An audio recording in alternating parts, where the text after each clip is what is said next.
Today we're going to talk about Google Search and why it's so important for you to understand Google Search for your church or your ministry. Are you ready? Because it's time. You're listening to the Church Digital Sidekick Podcast, part of the TCD Podcast Network. Hey heroes, I am Tom Pounder and this is the Church Digital Sidekick Podcast. This is the podcast where I bring on ministry leaders and we talk about how you can be more effective in doing ministry in this very digital and online world. And today I have Mark MacDonald on. I love having conversations with Mark MacDonald. He is the Be Known for Something guy, and I've got all his links in the show notes. But he joins me today, and we talk about Google Search and why it's so important for your church to want to be on the front page of Google, how you can get on the front page of Google, and why search is so important for your church to be reaching out to your existing community. So I'm really excited to have Mark on the podcast. But before we get into that, I do want to just highlight the Church Digital and stuff that we were doing at the Church Digital today. The great thing that's happening at the Church Digital right now is that we have a ton of voices coming on, sharing blog posts and sharing podcasts about how you can be more effective in your ministry and in your personal life. Talk about mental health issues as well. And so it's really important for you to check out thechurch.digital. We've got a ton of great content every single day throughout the weekday, blog posts and podcasts that will encourage you every single day. So make sure you check out that. But also, if you want some coaching or you want to be a part of a cohort that will help you with a phygital community or a digital community or even a metaverse community, go to the equipping page at the Church Digital and you can find out all the information you have on that. All right, heroes. Well, I'm really excited again about this interview I have with Mark MacDonald. So without any further ado, let's get into the conversation right now. All right, with me right now is Mark MacDonald. Mark, how are you? I'm doing really good. It's always fun just to meet up a little bit and just I mean everyone always doesn't know what happens just before we press record, but Right. but we always have a good time. Yeah, again, one of the things I really like about you, you're really easy to talk to. And so, just having a free-flowing conversation before we hit the record button was really good. And I'm in just such a better mood right now. Well, that's good. I don't think I've ever seen you smile this much. Oh, good. That's always a good thing. That's always a good thing. All right. So, hey, Mark, I know you. We've known each other for a while, but some people on my podcast may not know who you are. So, share with them a little bit about who you are and what you do. It's just so crazy. I think every day I try to have an attitude of gratitude and when I have my quiet time, oftentimes I think God just hears it over and over again. I can't believe that I get to do what I get to do. I'm a little kid from East Coast Canada, and I serve an amazing King who allows me to work with churches. I guess the path that got me here was, I'm a graphic designer by trade. That's what my degree's in. I started working for one of Eastern Canada's largest ad agencies, became senior creative director, and out of all of that, I just kept thinking the church needs to know this stuff, and started working with churches. Moved to North Carolina, and started. We kind of became the national voice of church communication, and started speaking at conferences. Out of that, I started writing articles, written over 800 magazine articles, and then I wrote a book called Be Known for Something, and it became an Amazon bestseller. And from that, started working with Florida Baptist Convention. They moved me to Jacksonville, Florida, and I love Florida. And as a Canadian, it's like I never want to go back to the weather that they're experiencing right now. Yeah. And now I run an agency called Be Known for Something, and we work with all kinds of denominations. And I'm also executive director for Center for Church Communication, which is about 10,000 churches across the country. So you probably sit on your hands pretty regularly with nothing to do, right? You've got nothing really going on. You know, every day I'm a to-do list guy. I don't know, are you a to-do list guy? I am, yeah.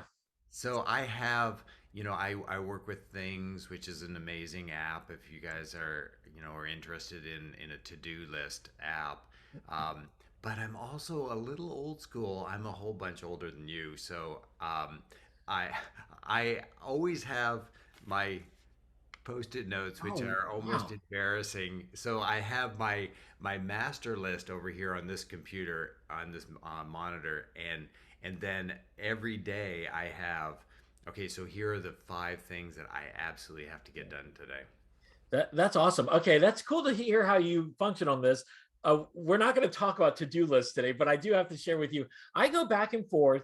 I have a notepad that I write my to-do list kind of for the week. I talk about do some things, and then I've learned to really, because we're so digital these days.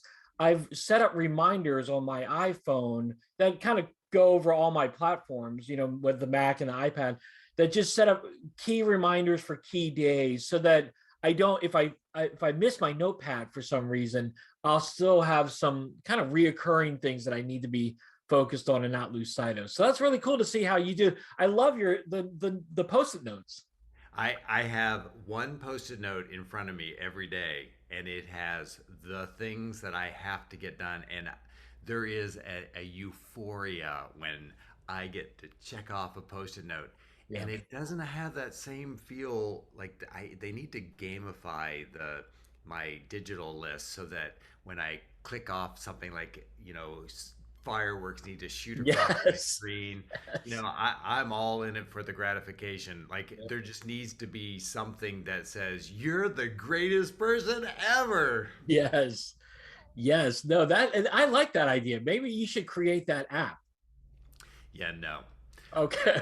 So Okay. somebody who's listening right now should Yes. create that app Yeah. and maybe call it the Mark MacDonald list or The Mark MacDonald. There you go. There you go. Or lists by Mark MacDonald. Um, Exactly.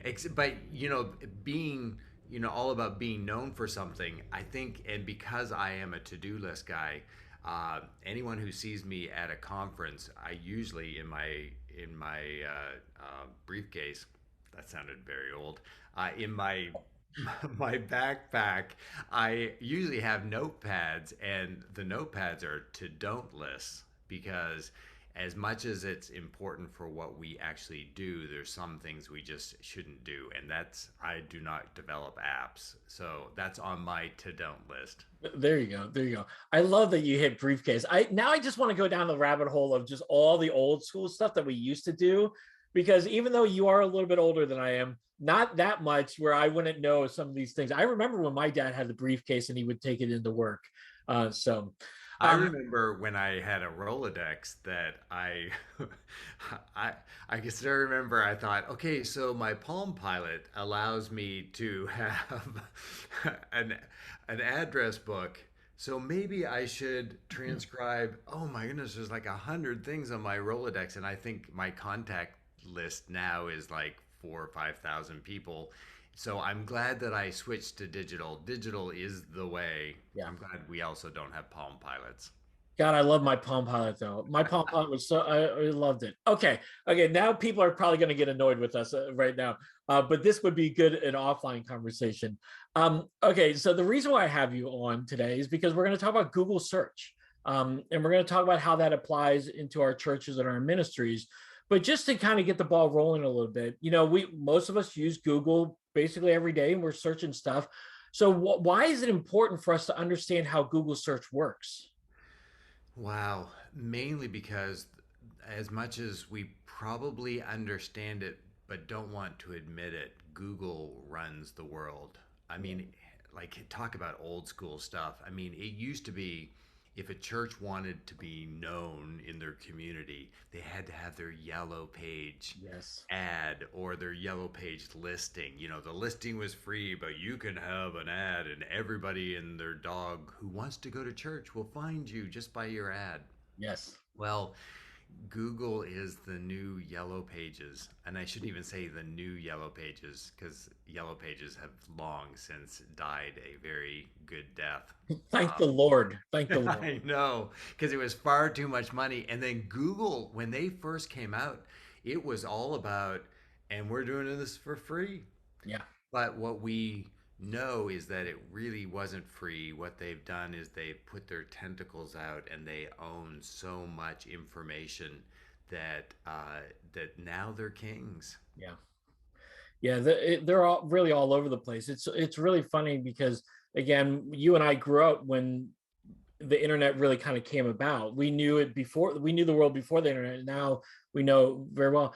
And I would always just search on Google. I'm not Google, Yahoo. And then all my friends would be like, why are you using Yahoo? Just go to Google. It's so simple, it's so plain, and they give you all the right information. And I'm like, oh, okay. So now I use Google most of the time. So Well, and you point out a really good thing. I mean, the thing that Google did, like you think AOL and Yahoo and MySpace and like all of that customization that it allowed you to do, and Google came out and said, we're going to be simple, we're going to be easy. There's going to be nothing else on the screen. It's just going to have that little bar, and you're here for search. Here's what we get. We do search. And it was kind of like McDonald's when they came along and said, you know what, we're gonna do hamburgers really well, but you got to do it the way we do hamburgers, and it just became a very simple system so that you can get what you're looking for, and you love our hamburgers. Dun, dun, dun, dun, I do love. I still go to McDonald's and I'll get the cheeseburger meal because I just like their cheeseburgers. So, um, but we digress, right? yes, we do digress. Okay, so but here's the deal. Okay, so say for my church or my ministry, like there's that coveted first page of Google. Now, when you search something, you can get hundreds of pages of stuff, but really, you want to be on the front page. Why do you want to be on the front page? Well, how many times do we search for something and ever go to the second page? Yeah. In fact, I'll say to somebody, so how many things are on the first page of Google? And they're like, oh, I don't know. I don't even think I scroll to the bottom. And it's true. I mean, we don't even scroll to the bottom anymore. That's why Google allows you to buy your yellow page ad or your Google ad at the top, and they put it at the top because, and that's going to go to what we're going to talk about today, the importance of the top. And so Google knows whatever's on top or whatever's on the first page is so much more important than anything else. So that is the coveted spot. You want to, when someone Googles for you, you need to master Google, and that's what we're going to talk about today. Mastering Google to the point that you get served on that first page. So are you saying that if I'm a church of under 100 or even 200, that I can still get on the front page, the first page of Google? Absolutely, possibly. Absolutely. Okay, so let's digress. Let's go into this. Do I have to pay for it? Is it something I have to pay for?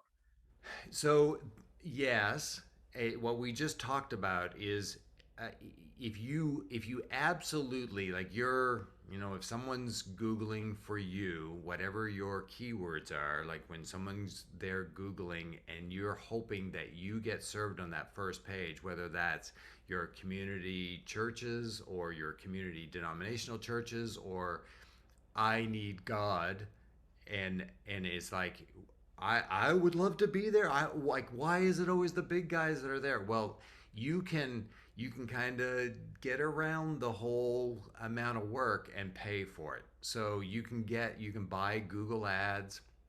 Just Google Ads, and Yeah. they will love to tell you how you can pay to to buy certain keywords to say if someone's searching for this, then you get put at the top. But I mean, it's a fair amount of money, and I think we've all been there. Like we all get spammed. I get spammed every day with these emails where people are. It's like, all you have to do is just pay us $1,000 a month, and we'll guarantee that you're on the first page. Well, I would I wouldn't do them. Right. Like go around them and just pay direct to Google, and you can get to the top, top of the first page of Yeah. Google. Okay, so that's one way to get on the kind of front page, the top. But there's an organic way too. There's stuff that you can be doing as a church. So let's talk about that. What can What you do you mean, especially by saying organic? What big words you use? What do you mean by well, that? well, organic, I just attribute to as free. It's a free way. There's the word, there's the Yeah, key word. No yeah, pastor is saying, how can I organically get on the first page? But if it's like, how can I get to the first page free? For Like there's, free, I mean, yes. I think every seminary, that's like there's like a full course on how to get as much stuff for free as possible. That's awesome. I got to go to seminary for that then. Okay, so let's break it down. What is it, the stuff that you can do to optimize your site so that you do show up on Google search? Okay, so there's essentially just three things. And the only reason why I say three is because again, that's another course in seminary that you have to break everything into three. There is a fourth one though. So if we have a little bit of extra time at the end, I'd love to share with you that fourth one, but it's a little bit harder, and especially it's harder for people who create content. But let's talk about the three things first, okay? So number one, I mean, we've kind of shared a little bit back and forth. It's about keywords. Yes. So these keywords become king, and you and I, we struggle staying on topic sometimes. I Yes. don't know whether anyone else has noticed that before. But that this whole idea of staying on topic is, it would be like you saying, I want to reach the world. I'm trying to think of any keyword for a sermon. Come up with a key. Well, like what's a really good sermon title, right? That pops into your mind. There, I'm challenging you as a Yeah. host. How to grow in my faith. Oh, how to grow in your faith. I thought maybe because we're in February that you might have had love in there, but Oh, there you go. Yeah, let's talk about love. Okay, let's go. Let's okay, go. so let's talk about love would be an Yes. awesome thing. So it's kind of like, I'm a huge Saddleback Rick Warren guy. Purpose Driven was talk about old school writing that, I mean, that I read it and my mind exploded. It's like he said it, and that's really what I mean, be known for something is really just retelling you Purpose Driven. And the thing is that I finally made the Mecca tour to California, and I got to go to Saddleback, and I was like, oh man, I'm gonna hear purpose driven. I'm purpose, purpose, purpose, purpose. Like that's what I was searching for. And then I went, and he talked about weight loss that day, Oh, and I thought, I'm here for purpose. Like you could have at least tied. You can be purposeful longer if you don't weigh as much. Like I mean, like he could have tied it together somehow. yeah. But in the same sense, like if here we are around Valentine's Day and love, and if let's talk about love, it would be like you saying let's talk about love, and then people in your community going, wow, wonder what the church would have to say about love, and then arriving and then you not staying on topic. Yeah. So Google is really, really interested in people understanding what people are searching for and then staying on topic. And what I what I struggle with, even on our website, for something.com, uh, I mean, it's hard for me. Like, I'll start a page and then I'll go, oh, but I should go, and then I probably should talk about, and I get off topic. And what Google says is that understand your keyword and stay on topic. That's the number one thing. It's like you've got to come up with, for every page, you need to have a keyword. And when I say a keyword, and this is my frustration of spell check. Spell check likes keywords, but key phrases they don't like that. They do it as two words, so I always have to auto correct and then like change it. But it's really a key phrase. Yeah. So a keyword is no longer like, it's really hard to own. Like if you decided, you know what, love, we're going to be all about love, and you try to own love, you're not going to be able to own it. So Google says, so you need to have what they call long tail keywords. So it's like you have love there, but what kind of love? Like is this, Christian love? Is this biblical love? Is this love, um, yeah, I don't know. You could come up with it, whatever. So every page of your website that you want to be discovered in the community or in your congregation, you have to know your key phrase, and that phrase should never be more than 4 or 5 words. If I was going to blue shirts, it's like I could try to own shirts, but blue shirts, adding a tail to it, allows me to have a little bit more of an opportunity to own it. But if I said men's blue shirts, then all of a sudden that the group of people looking for it, it gets smaller and smaller so that I can really target, and you target through the key phrase. And then those key phrases, and I'm sorry, I can almost see you trying to ask a question in between. Did you have a No, question for me? no. Go. Keep on Okay. going. Keep on going. So those key phrases, you Google just wants to say, okay, you can't say this page is all about this key phrase and then not use it. Yeah. So we've all been there where we've Googled something and then you get to the page and it's like, where the heck is, like, where's the word that I was just searching for? And like, I sometimes find myself, it's like, and then it's like, oh, I can search Command F, and then it brings up the find window and you search for it and it's like, it's used once and it's like, wong, wong.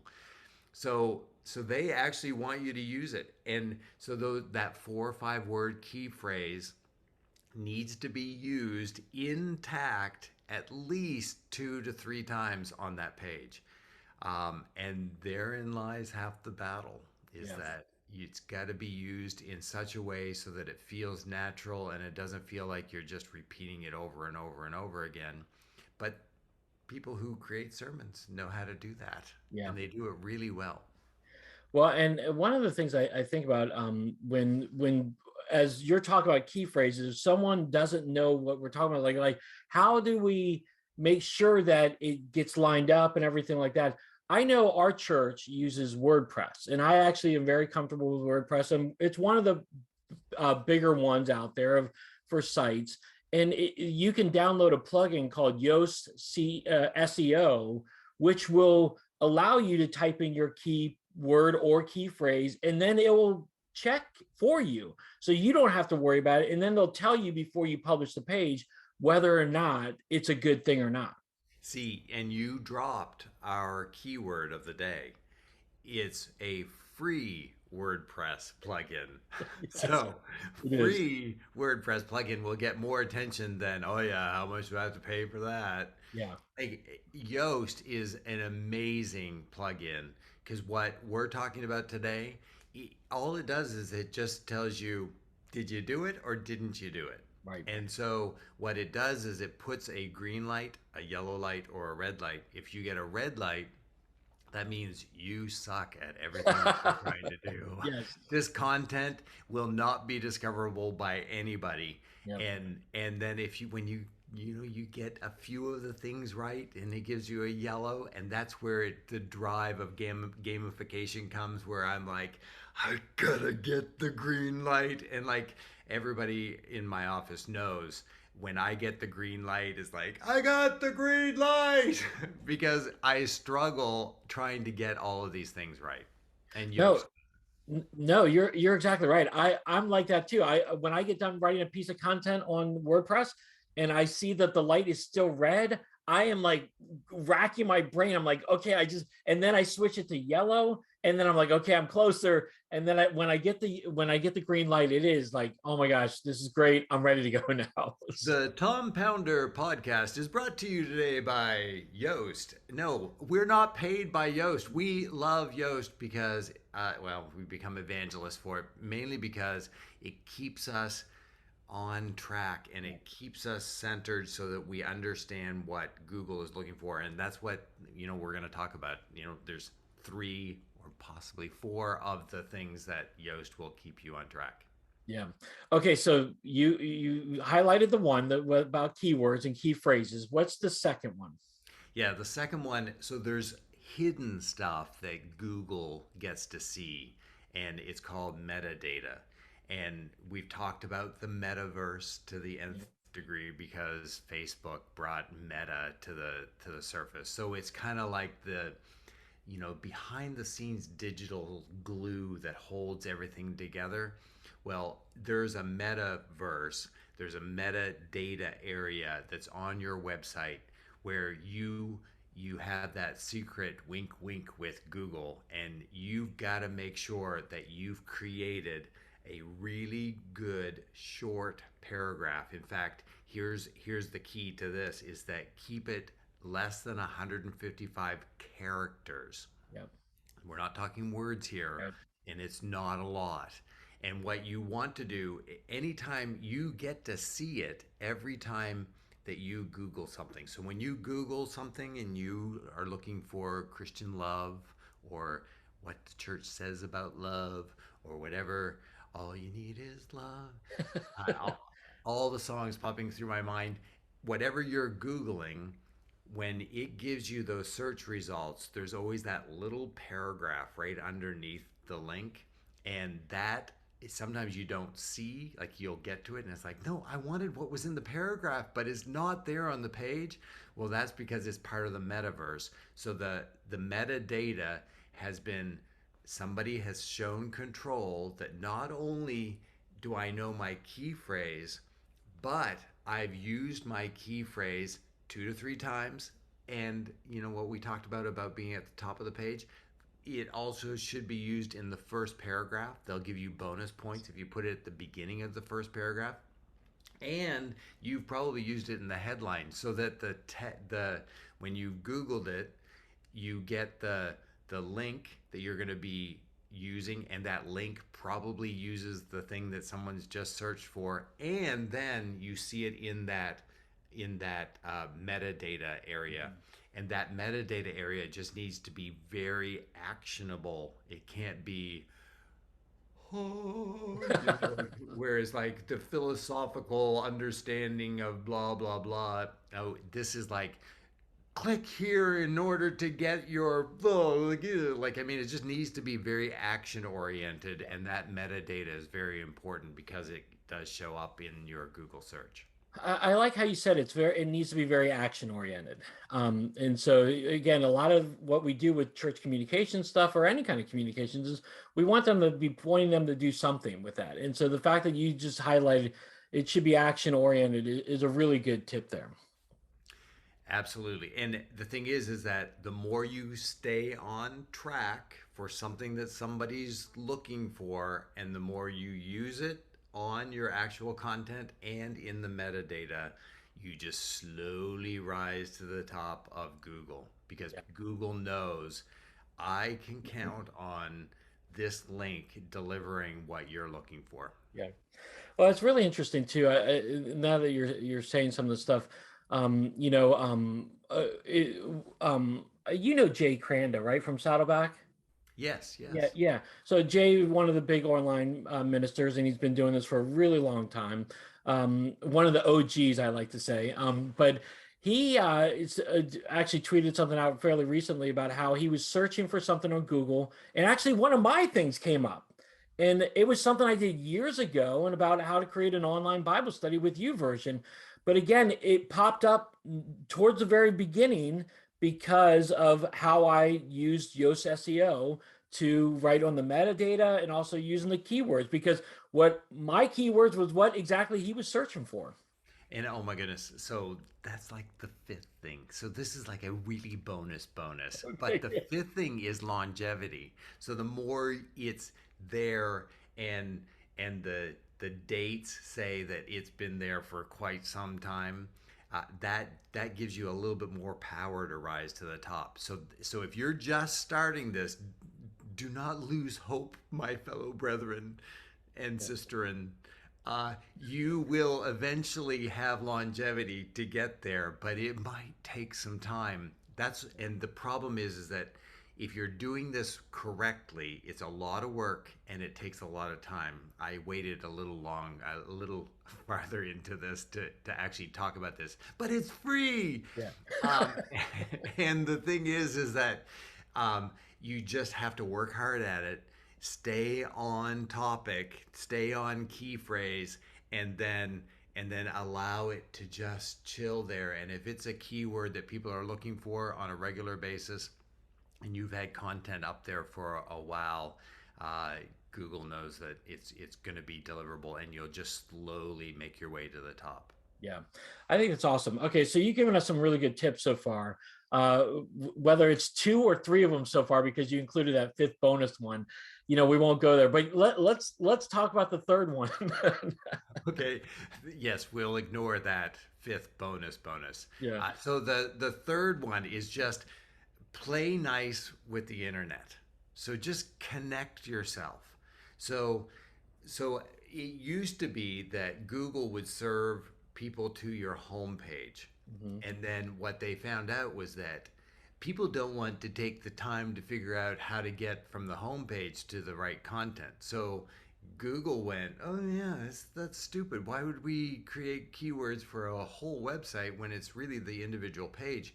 So that's why every individual page needs to have its own unique key phrase.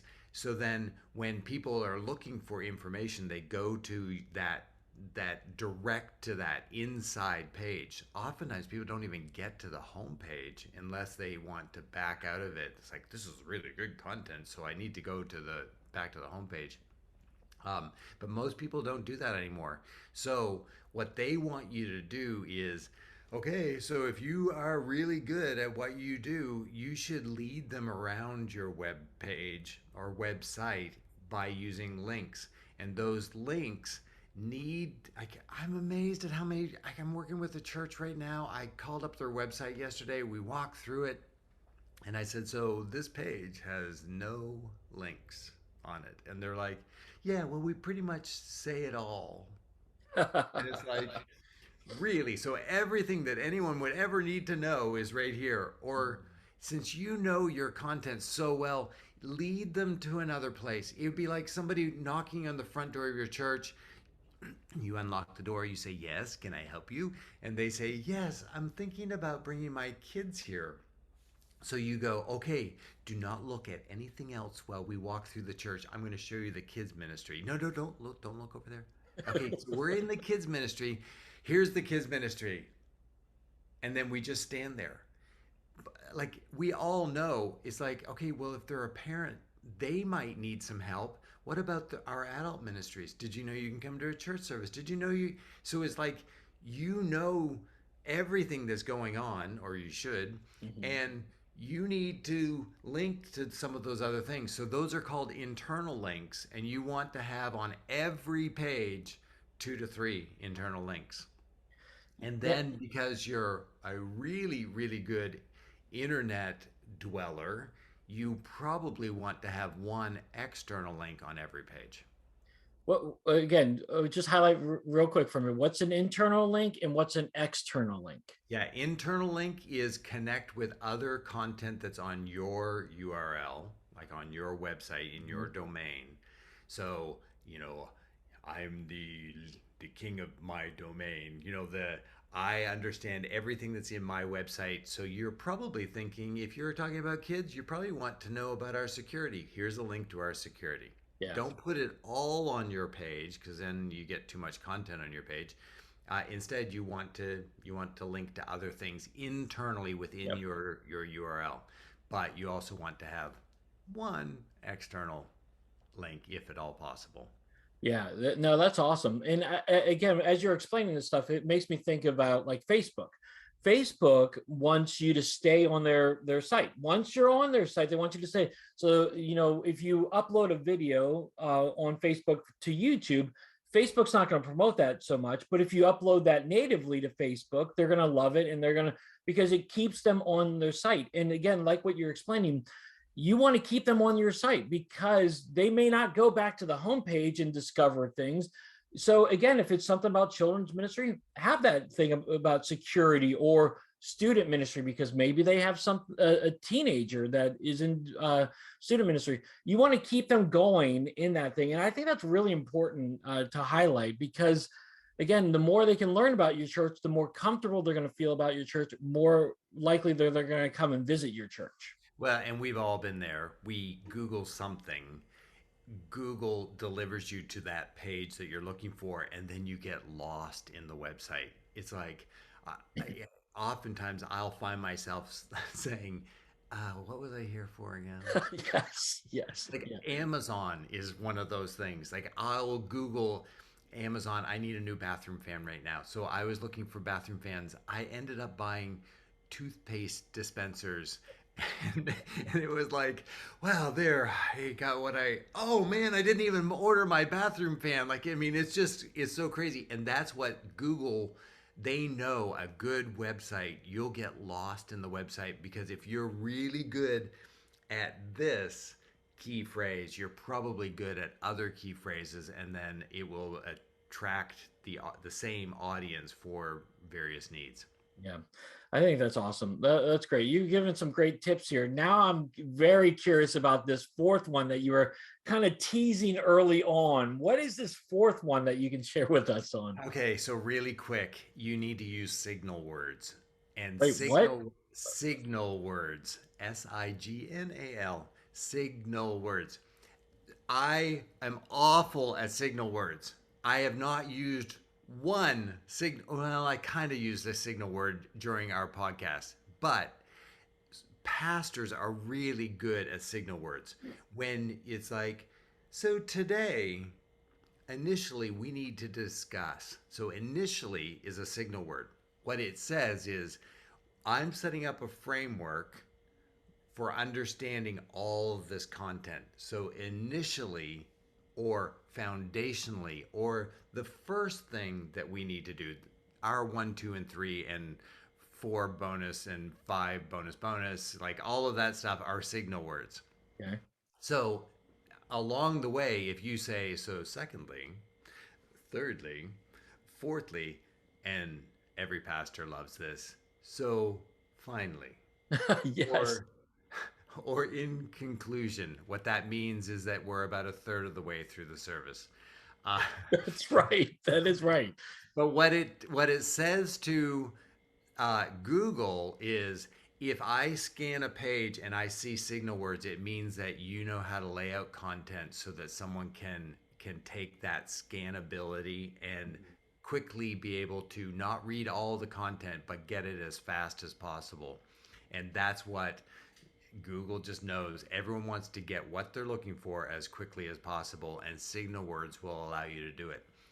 The uh, I mean, it's just tough. I don't write that way, so I usually write content and then go back and add all the signal words. And if you just Google signal words, it will tell you all of the consequentially or initially or firstly, like all of those things foundationally or in conclusion or at the end, like all of those things just need to be added in. Yeah. And weirdly enough, I always think it's just adding a complexity to what I'm writing. Like I just would rather just tell them. Yeah. And watch when you go to really good websites, they use them and we just ignore them now. Like it's just like we ignore when a pastor says in conclusion. Yeah. Well, this is really informative because I did not know about signal words. And so this is now I'm going to go back and rewrite some content.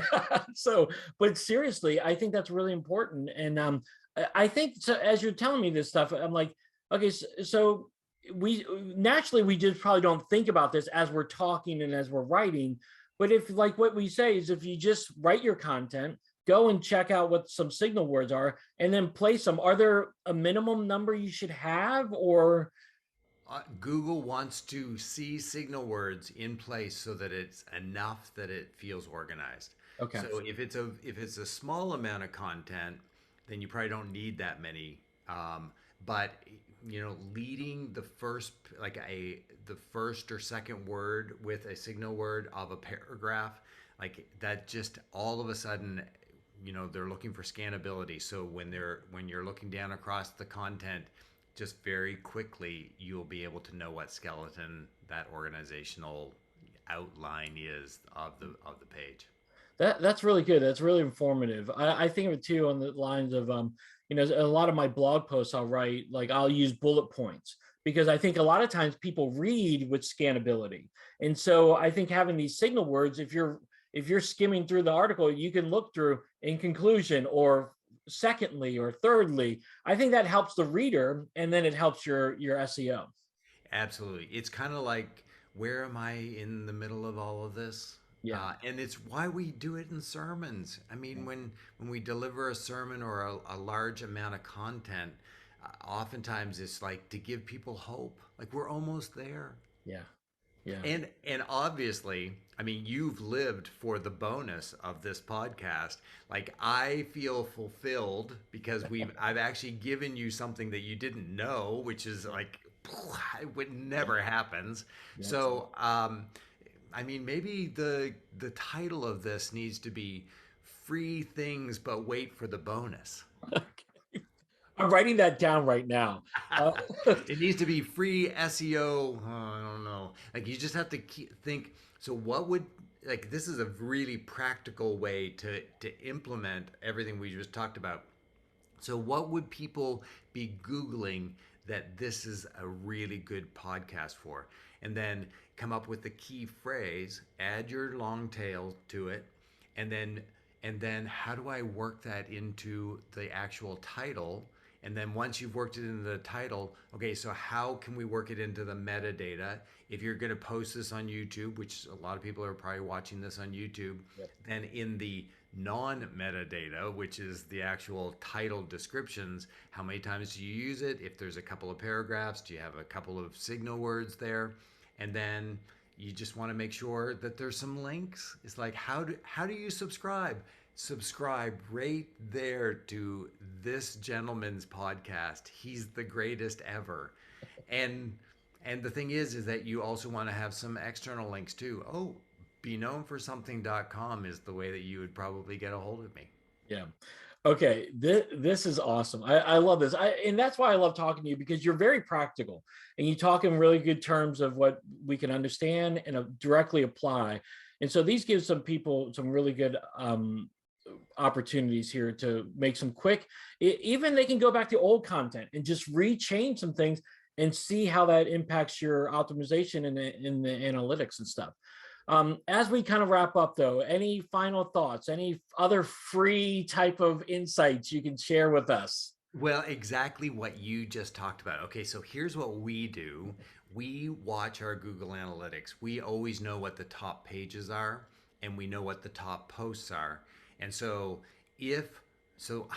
our number one top post is always the exact same one that has nothing to do with anything that we do, but it's about church aquariums. Like, I mean, seriously, I know there's a Wow. keyword, but obviously people are looking for church aquariums or church with the aquarium. Like, there's a big church in Texas that has a monster aquarium. It's the largest largest non-public or privately owned aquarium, whatever. Anyway, Wow. so anyway, people are looking for it. So it's always our number one post. What that information does is, okay, so that's what people are appealing to. It has nothing to do with what we actually do. So I went into it and then added some really key links to say, so here's why this aquarium works. It works as a thread to what they are known for. And if you're interested in a thread, so I just added some salesy oriented stuff into it, added some links, added some external links, so that if people are looking, possibly for a great aquarium show, there's a Discovery Channel show about aquariums. So I link to it. So all of that stuff gets put into it. But what you just said about go back to old stuff, like things that are really important that aren't rising to the top, go back in and change them. And that actually helps with Google as well, because the more you change and update and add new stuff to your posts and pages, it actually, Google goes, oh, well, they're keeping up with their stuff and they're making sure that it's the correct information. So that all works as well. That's awesome. That's very encouraging. So I expect a lot of people to be going back to old content, myself included, and adding some different things to this. Mark, it's always great having you on the podcast. Always great talking to you. You're tons of insights. If someone wants to connect with you, how can someone can connect with you? Again, give me your website again too, and also the information about your book, because I bet you your book would be really applicable as well. Well, I mean, it is on Amazon. You can get it there. If you're thinking about reading through this book, because it has like a workbook section at the end, it's like before you go to the next chapter, make sure you understand this for your church. Um, I mean, if you want to go to beknownbook.com, you can actually get some packages. So it's like if you want to order several at a time, you'll get a break in the price, and Amazon does not offer that. But also Be Known for Something, beknownforsomething.com, and you click on the book tab, it'll take you to the same place. And then if you're looking for me, you can either look for Mark MacDonald with an MAC in there, or look for Mark Mac 1023, and I'm on virtually all the social media platforms. I really would love to talk to you and help you in whatever your church is going through on the communication side. There's a lot of know-it-alls out there in the communication side, and Mark knows a lot, but he's a very humble man and a very great person to talk to. So I would highly recommend, if you're looking for someone to connect with Mark immediately. Again, he's on Twitter all the time because I'm on Twitter and I see him posting stuff. So connect with him there. I'll have all his links on the show notes, so make sure you take a next step and really connect with him today.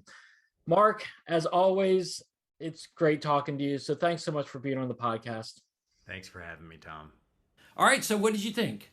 Now, again, besides the fact that we were talking about old school stuff about briefcases, post-it notes, and yada, yada, yada stuff, what did you think of the conversation? Listen, I love talking with Mark because I learned so much stuff that I may not have thought about before the conversation happened. So Google search is really important, and Mark shared a lot of different tips that you can implement in your church really easily. So I'd love to hear what you think of it. What stood out to you? What encouraged you? What challenged you? What other questions do you have? You can either put it on the comment section below, or you can start a conversation with me on Twitter. @TAPounder is my Twitter handle. I would love to keep this conversation going with you and see what you're learning. We can grow from each other. All right, heroes, well, that wraps it up for another episode of the Church Digital Sidekick podcast. As always, thanks so much for joining me. If you'd like to subscribe to this, you can subscribe to it on YouTube. We've got a YouTube channel with lots of different videos on it, but you can also go to Spotify and iTunes and subscribe to this podcast. And make sure you check out thechurch.digital for different blogs, podcasts, and coaching and cohorts that are happening right now. We would love for you to be a part of that. All right, heroes, well, thanks so much for being with me today. I hope you have a great rest of your week. And until next time, have a great one.